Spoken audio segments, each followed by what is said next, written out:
السلام علیکم میرے دوستوں اور بھائیوں، ناول تہمت تمہارے عشق کی قسم پر 65 پیش خدمت ہے۔ آپ سے درخواست ہے کہ ویڈیو کو لائک کیا کریں اور کومنٹ سیکشن میں اپنی آراء سے ضرور آگاہ کریں۔ ناشتے کی ٹیبل پر آج کافی رونق تھی۔ تعبیر اور صنم ملازمہ کے ساتھ ناشتے کی تیاری میں مگن تھی، جبکہ ظرفشاہ ناشتے کی ٹیبل پر موجود تھی۔ آج کا ناشتہ لگتا ہے کچھ زیادہ ہی اسپیشل ہے، بس دعا ہے کہ اب ہضم ہو جائے۔ سب سے پہلے باسط نے ہی گور افشانی کی۔ صنم نے خفگی سے باسط کو دیکھا اور سر جھٹک دیا۔ رات سے اس کے تیور ہی نہیں مل رہے تھے۔ باسط نے ہونٹ گول کیا، اسے دیکھا، لیکن اس نے کوئی تاثر نہیں دیا۔ باسط شانے اچکا کر رہ گیا۔ تعبیر سینڈوچ کی ٹرے ٹیبل پر رکھتی یزدان کے برابر والی کرسی پر بیٹھی۔ کوئی نیو کپل کو بھی بلا کر لاؤ یا پھر آج روز کے بغیر ناشتہ ہوگا، یزدان نے بلند آواز میں کہا تو تعبیر نے گور کر اسے دیکھا۔ وہ بعد میں کر لیں گے، تم کرو ناشتہ، وہ بڑ بڑا کر بولی۔ یزدان نے شانے اچکائے اور اپنی پلیٹ میں بوائل ایگ رکھا۔ کبھی کبھی تم بالکل بچے بن جاتے ہو۔ وہ یزدان کو چڑھانے سے باز نہیں آئے۔ تعبیر اب آپ مجھ سے مار کھائیں گی، وہ گھور کر بولا۔ تم مجھے غصے سے دیکھ نہیں سکتے اور مجھے مارنے کی بات کر رہے ہو۔ وہ دبا دبا مسکرائی تو یزدان کو اس پر ٹوٹ کر پیار آیا۔ تبھی غصے میں بھی مسکرایا تھا۔ کچھ ہی دیر میں روز اور آریان سیڑھیاں اترتے نیچے آئے۔ صنم بھائی کو دیکھتی ان کی جانب بڑھی، جبکہ تعبیر خوشگوار بھری حیرت سے روز کو دیکھتی رہ گئی، جس نے آج dark maroon stylish short shirt جس پر باریکی سے ورک کیا گیا تھا اور میرون ہی ٹراؤزر پہنے وہ گلے میں دوپٹہ ڈالے ایک مشرقی لڑکی لگی تھی۔ سب کی نظر اس پر ٹھہر سی گئی جو اسے پزل کر رہی تھی۔ روز آپ بہت پیاری لگ رہی ہو، صنم فرط جذبات سے اس کے گلے لگی، جبکہ روز جھیمپی تھی۔ تعبیر بھی چھوٹے قدم لیتی اس کی جانب آئی اور مسکراتے ہوئے اسے گلے سے لگایا۔ میم یہ ڈریس، وہ وضاحت کرنا چاہتی تھی، اس ڈریس میں تم بہت پیاری لگ رہی ہو، بالکل کیوٹ سی ڈول۔ آریان بھائی کی چوائس بہت پیاری ہے۔ تعبیر نے اس کا گال چوما تو گال جیسے دہک اٹھے تھے۔ میں بھی یہی ہوں، تم دونوں تو اپنی بھابھی پر فدا ہو گئی ہو۔ آریان کی خفگی بھری آواز پر تینوں مسکرائی تھی۔ روز نے آریان کو دیکھا، لیکن اس کی پر تپش نظریں سہارنا روز کی نازک جان پر بھاری تھی۔ تبھی رخ پھیر گئی تھی۔ آپ کی وجہ سے تو روز ہماری بھابھی بنی ہے، کیوں صنم؟ بالکل آریان بھائی، وہ لاڑ سے بھائی کے ساتھ لگی۔ آؤ ناشتہ کرتے ہیں۔ تعبیر روز کا ہاتھ تھامتی اسے نیچے لے آئی۔ روز کا چہرہ سرخ ہونے لگا۔ آج اسے باس کے سامنے جاتے شدت سے شرم آ رہی تھی۔ تبھی آریان اس کا ہاتھ تھام چکا تھا۔ یزدان اس کا کھلا کھلا چہرہ دیکھتا پرسکون ہوا تھا۔ تبھی مسکرا کر اس کے سر پر ہاتھ رکھے اس نے آج روز کے لیے چہر پیچھے کی تاکہ وہ بیٹھ سکے۔ باس نہیں بھائی، اور تعبیر اب میم نہیں بھابھی ہیں تمہاری، اور آریان کے حوالے سے بہن بھی۔ باس میں مجھے آپ کو باس اور میم کہنا اچھا لگتا ہے، بالکل نہیں، اب سے تم میری چھوٹی سی بہن ہو، میری پریحان جیسی۔ وہ یکلخت رکا تھا، جبکہ تعبیر نے حیرت سے یزدان کو دیکھا۔ پریحان؟ وہ پر سوچ ہوئی تھی۔ یزدان نے ایک نظر اسے دیکھا اور پھر ناشتے کی جانب متوجہ ہوا تھا۔ تعبیر کے دماغ میں وہ نام جیسے چپک کر رہ گیا تھا۔ نابیہ، مجھے دیر ہو رہی ہے، وہ شرٹ کے بٹن بند کرتا اونچی آواز میں بولا۔ نابیہ کے ہاتھ پاؤں پھولے تھے۔ وہ وہاج کے لیے ناشتہ تیار کر رہے تھے، لیکن وہاج کی آوازیں اس کو بوکھلا رہی تھی، جو ہر 5 منٹ سنائی دیتی تھی، اور اس کا پورنا بھی بجا تھا۔ اس کے جاگنے سے پہلے سب چیزیں ریڈی کر کے نیچے آ چکی تھی، جس وجہ سے وہ زیادہ خفاسا اسے پکار رہا تھا۔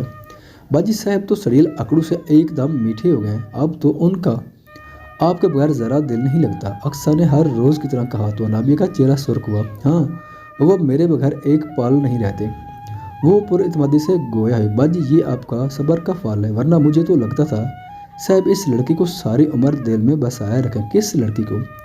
نابیہ کا ہاتھ رکا، جبکہ چہرہ سفید پڑ گیا۔ وہی لڑکی جس کی وجہ سے آپ کو ہمیشہ نظر انداز کرتے تھے۔ کہانیوں میں ایسا ہی تو ہوتا ہے، اکثر لوگ شادی سے پہلے کسی اور کو پسند کرتے ہیں اور شادی کسی اور سے ہو جاتی ہے، اس لیے تو صاحب جی آپ سے روٹھے تھے۔ ہر کہانی میں ایسا نہیں ہوتا۔ اکثر وہاج کی باری آواز سنتی وہ دونوں اپنی جگہ سے اچھلی تھی۔ کچھ کہانی میں دونوں کو محبت ہو جاتی ہے، لیکن کچھ غلط فہمیاں آنکھوں پر نفرت کی پٹی باندھ دیتی ہے۔ اس نے نابیہ کا چہرہ آنکھوں میں بھرا تھا۔ صاحب جی میں تو ایسے ہی کہہ رہی تھی، جا کر اوپر والا کمرہ صاف کرو، اس نے اقصیٰ کو سنجیدگی سے کہا تو وہ تیز قدموں سے وہاں سے بھاگی۔ مبادہ صاحب ایک آدھ تھپڑ نہ لگا دے۔ اقصیٰ کے جاتے ہی دونوں کے درمیان معنی خیز خاموشی حائل ہوئی، جبکہ نابیہ سینڈوچ بناتے بلا وجہ گھبرانے لگی۔ डार्क पर्पल स्टाइलिश फिराक के साथ वो ब्लैक टाइट्स पहने कमर पर बाल फैलाए सीधा वहाज के दिल से खेल रही थी। वो कदम लेता उसकी जानिब आया। वहाज, आप डाइनिंग टेबल पर बैठे, मैं वही नाश्ता ला रही हूँ। यकलख्त उसकी ज़बान खामोश हुई क्योंकि वहाज उसके गिर्द अपना हाथ सख्ती से बांधता अपना चेहरा कंधे पर रख चुका था। वहाज, वो अक्सर आ जाएगी। उसकी ज़बान गुंग हुई। आ जाने दो। उसने अनाबे के गाल से अपना गाल रगड़ा तो दाढ़ी की जी पर से वो कस मसाई थी। गाल कुछ हया से कुछ उसके अमल से सुर्ख होने लगा। वहाज, वो क्या सोचेगी? उसने वहाज के हाथ हटाना चाहा। वो यही सोचेगी साहब उसकी अनाबिया बाजी से बहुत प्यार करता है। उसने एक शरीर गुस्ताखी की। अनाबिया का सांस हल्के में रोक गया जबकि गालों पर खून की गर्दिश बढ़ने लगी। वहाज, आपको हो क्या गया? प्यार, उसने फौरी जवाब दिया। वहाज, आपको देर भी हो जाएगी। उसकी कुर्बा से घबराती वो राह फरार चाहती थी लेकिन वहाज सुल्तान उसके वजूद, उसके बालों से उठती महक में खुद को फना करने के दर पर था। होने दो। उसने वो बहाना भी खाक में मिला दिया। आज मेरे जागने से पहले क्यों गायब हुई थी? वो ऐसी, मैंने आपके लिए नाश्ता बनाना था और देखें आप देर कर रहे हैं। उसने अपने हाथ हटाए और कंधों से पकड़कर उसका रुख अपनी जानिब मोड़ा। अनाबी की पलकें हया से बोझ से झुकी रह गई। मैं हर सुबह सबसे पहले ये चेहरा देखना चाहता हूँ। इस एक चेहरे में मेरी दुनिया बसती है। उसने अनाबे की बंद पलकों पर अपनी मोहर लगाई। अनाबी ने कांप कर वहाज के बाजू पर अपने हाथ रखे। आंखें खोलो अनाबिया। वहाज का भारी पुर तपिश लहजा कुछ तनाई उसकी जान हवा होने में। अनाबिया, वहाज की गर्म सांसें चेहरे से टकराई तो उसने पट से आंखें खोली। वो बिल्कुल पास था। फासले कम थे। खुमार पान बढ़ रहा था। उसके चेहरे को देखना अनाबिया को मुश्किल तरीन काम लगा। पहले तो मेरे चेहरे से नजर नहीं हटाती थी और आप देखती भी नहीं हो। पहले आप ऐसे पास नहीं आते थे, ऐसे देखते नहीं थे। ऐसी दीवानगी का दूर दूर तक पता नहीं था। वहाज के शिकवे पर वो मैं सोच ही सकी थी कहकर वो वहाज के जज्बों को मजीद हवा नहीं देना चाहती थी। जो तुम सोच रही हो अब ऐसा कभी नहीं होगा। अब फसलों का तकल्लुफ मुझसे बिल्कुल नहीं होगा। गर्दन में पहना वहाज सुल्तान नामे वो लाकट वहाज को मजीद मगरूर बनाने लगा। उसने मजबूत उंगली से उसे सलाया। अनाबी को सही मानों में घबराया था। अक्सा अक्सा आ गई है वाज। उसने फौरी वाज का हाथ पीछे किया और रुख मोड़ा। फूला तनफुस, कप कपाते हाथ। उसका वजूद शिद्दत से गवाही दे रहा था कि वाज सुल्तान का ये रूप हर बार उसकी जान निकालेगा। अगर ऐसा ही रहा तो अक्सर में ये कांटा मैं जल्द निकाल दूंगा। उसने भारी तहक्कुम भरे लहजे में कहा। नहीं, वो दबा दबा बोले। जी हाँ, ऐसा ही होगा। उसने अनाबिया के सर पर शिद्दत से लब जमाए कहा और बाहर निकल गया। उसका बालों पर सरसराता लमस एक ताजगी वजूद में फैला गया था। वो शख्स नफरत भी कमाल की रखता था और मोहब्बत भी बा कमाल करता था। मूड ठीक नहीं करना क्या? वो कमरे में आया तो सनम बिला वजह बेड शीट दुरुस्त करने लगी। मेरा कब मूड ख़राब है? मैं तो बिल्कुल ठीक हूँ। उसका अंदाज नहायत खफगी भरा था। अंदाज तो कुछ और बता रहे हैं। वो उसकी पुश्त पर आकर खड़ा हुआ। अगर अंदाज कुछ और बता रहे हैं तो फिर अंदाज समझ जाए। मतलब? उसने शरार से लब दबा लिए। मतलब भी अब मैं बताऊं? उसे मुड़कर बासित को तेज नज़रों से घूरा। जब सब मतलब तुम्हें पता है तो मुझे बता ही दो, क्योंकि कुछ मामले में तुम्हारा ये स्वर थोड़ा ना समझ है। मुझे नहीं बताना, ना ही कुछ चाहिए। वो चिढ़ कर मुड़ने लगी तो बासित ने उसकी कमर के गिर्द बाजू हैल किए, उसे पास खींचा। मैं जानता हूँ तुम क्या चाहती हो। मुँह दिखाए भी तुम्हें नहीं दे पाया और उसके बाद भी मैं तुम्हें कोई गिफ्ट नहीं दिया। सनम ने महज उसे घूरा जबकि बासित मुस्कुराया था। मुझे इन सब की ख्वाहिश नहीं है बासित, क्योंकि आपने मुझे मेरे गुनाहों के साथ अपना कर मुझे यहाँ जहर सहूलत देकर ज़िंदगी की हर खुशी से नवाज दिया है। मैं बस आपके साथ दुनिया घूमना चाहती हूँ, अच्छी यादें बनाना चाहती हूँ। फिर चलो यादें बनाने। उसने सनम के गाल को थपथपाया। सच कह रहे हैं? वो खुशी से उछली। बिल्कुल सच। वो सनम को देखते वार्डरोब की जाने बढ़ा। वहाँ से क्या लेना है? वो उसके पीछे आई तो बासित ने कदरे एक जानिब रखा सनम का मर्दाना स्टाइल कुर्ता और है कोई जीन्स निकाली। सनम की हैरत बजा थी। बासित, आपको तो ऐसे ड्रेसेस पसंद नहीं है? हाँ, पसंद नहीं है, लेकिन तुम्हें पहली मर्तबा इसी रूम में देखा था तभी मेरा दिल बागी हुआ था और मैं फिर तुम्हें इस रूम में देखकर तुमसे दोबारा मोहब्बत करना चाहता हूँ। सनम गुलाबी पड़ती मुस्कुराई और आगे बढ़कर उसके गले जा लगी। I love you so much. उसके इजहार पर बस दिल फरेबी से मुस्कुराता उसका सर चूम चुका था। मैं चेंज करके आती हूँ। वो कुर्ता जीन्स उठाती ड्रेसिंग रूम की जाने बढ़ी। वो वहीं उसका इंतज़ार करने लगा। खुद वो स्काई ब्लैक बटन शर्ट के साथ ब्लैक जीन्स पहने हुआ था, बाल ऊपर की जानिब सेट किए वो काफ़ी खूबरू लग रहा था। कुछ ही देर में सनम बाहर आए तो बासित उसे देखता पलक झपकना भूल गया। सनम को शिद्दत से हया आई तो वो लब काट कर रह गई। वो कदम ली उसकी जानिब आया और एक गहरी निगाह उस पर डाले फासले पर रोक गया। प्लेन कैंसिल, उसने गंभीरता से कहा तो सनम की शर्म अगले ही पल खफगी में बदली। खबरदार, उसने उंगली उठाएगा। बासित मुतबस्सम हुई उसका रुख ड्रेसर की जानिब मोड़ गया। जल्दी से रेडी हो जाओ, फिर निकलते हैं वरना मेरा प्लान बदल जाएगा। कान के लौ चुमता वो बाहर निकल गया ताकि यजदान को बता सके। सनम शीशे के आगे खड़ी कुंगराले ब्राउन ब्लैक बालों की ऊंची पोने में बांधने लगी। आज एक अरसा बाद वो पुरानी जिंदगी में वापस लौट आई थी जो सिर्फ बासित की वजह से मुमकिन हुआ था। लेकिन वो अब माजी की गलतियां हरगिज दोहराना नहीं चाहती थी। लबों पर गिलाव्स लगाती वो मन ही मन में बासित की गर्विदा हुई थी। बासित फिलहाल सनम का जानना ठीक नहीं है, लेकिन तुम अच्छी तरह जानते हो कि मैं तुम्हारी कोई बात नहीं टाल सकता। बस आप बेफिक्र रहें, मैं जल्द वापस आ जाऊंगा और सनम का चेहरा कवर होगा, कोई उसे पहचान नहीं पाएगा। और वैसे भी शायान सागर आजकल गांव में है। यजदान ने उसे महज घूरा था जिस पर शान ने उचकाता मासूम बना। तुम अगर एक रोज भी आए तो मैं किसी को कुछ नहीं कहूँगा, उल्टा तुम्हें मजीद मारूंगा। ये क्या बात हुई बासित ने खफगी भरे निगाह यजदान पर डाले। ये वही बात है जो होनी चाहिए। अब जाओ, अपना ख्याल रखना और अपनी गन गाड़ी में रखना।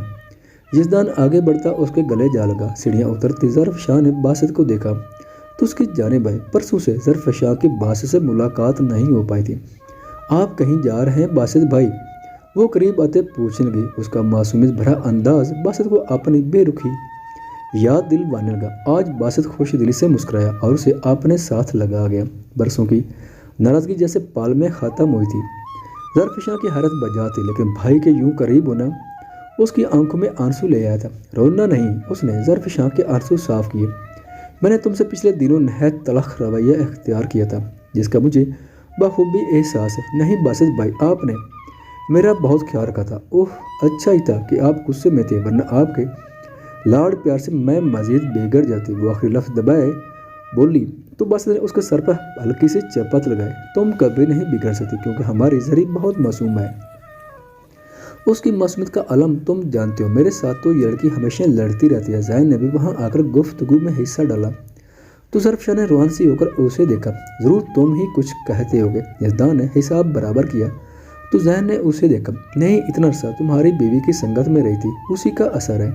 यजदान ने शिद्दत से मुठियाँ बेंची जबकि ज़ैन दिल फरेबी से मुस्कुराया था। ऐसा कुछ नहीं है ज़ैन, ताबीर आपकी बहुत अच्छी है। वो यजदान का सुर्ख होता चेहरा देख चुकी थी।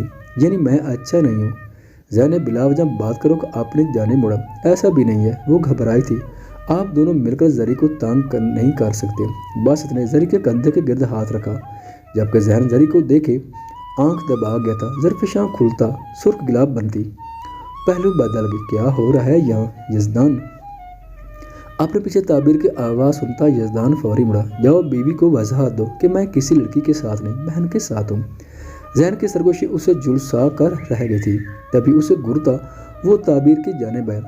बासित भाई, मुझे आपसे कुछ पूछना है। ज़रफ़ शाह ने ज़ैन को देखा जो ना समझी से ज़रफ़ शाह को देखने लगा जबकि बासित ने उसे इजाज़त दी थी। उस दिन जब रात को मैं भागी थी तो क्या उस रात मेरे साथ आप थे? एक पल के सब हैरान हुए थे। ज़रफ़ शाह, मैंने तुमसे कभी वजाहत नहीं मांगी। ज़ैन की संजीदा आवाज़ पर जरी को उसकी नाराज़गी का शिद्दत से एहसास हुआ। पर मुझे जानना है, मुझे ये तोहमत हटानी है। उसने अपने खाली हाथों को देखते पूछा। हाँ, मैं ही था। उस रात तुम्हें शहर से बचाने वाला मैं और वहाँ से निकाल कर सफ़ीर खान के घर तक पहुँचाने वाला मैं ही था। तुम बेगुनाह थी, मैं जानता हूँ। शहन सागर ने ही सब कुछ बर्बाद किया। उसने ही तुम्हें अपने जाल में फंसाया था। ज़ैन के अंदाज में कोई फ़र्क नहीं आता। उसे ज़रफ़ शाह पर यकीन था।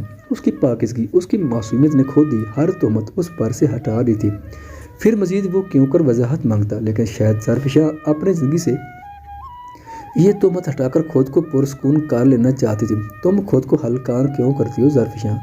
ताबीर कदम लेती उसकी जानिब है। ऐसा नहीं आपी, लेकिन दुनिया, वो लब दांतों तले दबाती बात अधूरी छोड़ गई। दुनिया कुछ भी कहे, लेकिन तुम्हारे किरदार की गवाह मैं हूँ ज़रफ़ शाह। तुम मासूम थी, तुमने कभी भाई की जानिब निगाह उठाकर नहीं देखा, बल्कि तुम तो उनसे शादी करने के हक़ में भी नहीं थी। सनम की आवाज़ ज़रफ़ शाह के लिए अचंभे का बायस थी। उसने ज़हन को देखा जो अब निगाह का रुख मोड़ गया था। उसकी नाराज़गी का एहसास जरी को बखूबी हुआ था। तभी वो मज़ीद घबराई थी। आज के बाद हम सब के दरमियान माजी का जिक्र नहीं होगा, कभी भी नहीं होगा, लेकिन एक जिक्र ज़रूर होगा, बल्कि मुलाकात होगी। यज़दान ने बासत को जताया था, मैं सफ़ीर खान से कभी मिलना नहीं चाहता। वो दांत पर दांत जमाए बोला, तुम उससे ज़रूर मिलोगे और उससे अपने अमल की मुआफ़ी भी मांगोगे। बासत बेटा, बासत ने हमेशा इतना यज़दान पर खफगी भरी निगाह डाली जिसका उस पर कोई असर नहीं हुआ था। ताबीर का दिमाग जैसे उलझ गया था, न जाने माजी में ऐसा क्या हुआ था कि वो सब अलग हुए थे। बॉस फिलहाल मुझे निकलना है। उसने सनम को देखा जो सीधा दिल में उतर रही थी, अपना ख्याल रखना, बल्कि गार्ड को साथ ले जाओ। यज़दान ने एहतियातन कहा, नहीं बॉस। बॉस ने फौरी टाला था। वो सनम का नरम मुलायम हाथ पकड़ता बाहर निकल गया। जहन अपनी जगह से उठा था। तुम कहाँ जा रहे हो जहन चौधरी? कुछ काम है। वो भी बाहर जाने के लिए निकला, लेकिन उसे अभी बेसमेंट में जाना था जहाँ उसे आर्यन से तफसीली बात करनी थी। मैं भी आपके साथ जाऊंगी। ज़रफ़शां छोटे कदम लेती जहन की जानिब है। तुम अपनी पैकिंग करो, हमें शाम में निकलना है। वो रुखाई से कहता बाहर निकल गया। ज़रफ़शां की आंखें भीगी थी, यानी वो कुछ ज़्यादा ही खफा हो चुका था। मेरी हमराई का तुम इतना अच्छा असर लोगी, मुझे अंदाज़ा नहीं था। उसने सनम को नरम खू निगाहों से देखा, जिसने सर पर हिजाब लिया हुआ था और मुंह पर मास्क लगाया था, जिसकी वजह से उसका चेहरा ज़हर नहीं हो रहा था। मुझे अब आपकी पसंद में ढलना है बासित। उसने बासित के कंधे पर सर रखा, और तुम्हारा मेरी पसंद में ढलना मुझे तुमसे मज़ीद गहरी मोहब्बत करवा देगा। उसने सनम का हिजाब वाला सर चूमा, लेकिन मेरी एक पसंद आपसे थोड़ी मुख्तलिफ है जो आपको अपनी पसंद भी बनानी होगी। वो सीधी हुई। बासित की आंखों में हैरानगी उभरी। उसने अपना हिजाब थोड़ा सा ढीला किया तो बासित की नज़र उसके खाली कानों पर गई। वो अब भी नहीं समझा था क्या मतलब। उसके खाली कानों को देख रहा था, लेकिन समझ नहीं पाता। सनम के माथे पर बाल है, झुमके लेने हैं मुझे, वो चिढ़ कर बोली। तो बासित बालों में हाथ फेर कर रह गया। तुम्हें कभी पहने नहीं देखा तो इसलिए मुझे समझ नहीं आया था, लेकिन अब पहनने हैं मुझे, और वो भी आपकी पसंद के। वो नखवा से बोली, ऐसे ड्रेस पर झुमके थोड़ा अजीब नहीं लगेंगे? इस ड्रेस को क्या है? वो लापरवाह बनी, जबकि बासित समझ चुका था कि वो आज झुमके लेकर रहेगी। झुमके के बदले मुझे क्या मिलेगा? उसने सनम का हाथ पकड़ा और गंभीरता से कहा, जो आप मांगेंगे। उसने फौरी कहा, ठीक है तो फिर दो मुझे झुमकों की कीमत। उसने अपने गाल की जानब इशारा किया। सनम की आंखें फैली थीं और चेहरा सुर्ख हो चुका था। हरगिज़ नहीं, आप बहुत बेशरम हैं, मुआवजा है ये मेरा, दोगे तो झुमके लेकर दूंगा। मुझे नहीं चाहिए झुमके, आप चले। अब गार्ड्स कब से गेट खोले मुंतज़िर है। ओह मैं समझ गया। बासित ने गाड़ी स्टार्ट की, मतलब तुम गार्ड्स की वजह से? बासित, वो चीखती हुई चेहरा हाथ में छुपा गई थी। बासित ने मुस्कुराकर गाड़ी आगे बढ़ाई, लेकिन वो सनम को छोड़ने वाला नहीं था। ख़वातीनो हज़रात, चैनल पर आने का बहुत शुक्रिया। अगर वीडियो पसंद आए तो चैनल को सब्सक्राइब करें और साथ ही बेल के आइकन को लाजमी प्रेस करें ताकि आने वाली वीडियोस की अपडेट सबसे पहले आप तक पहुंच सकें। शुक्रिया।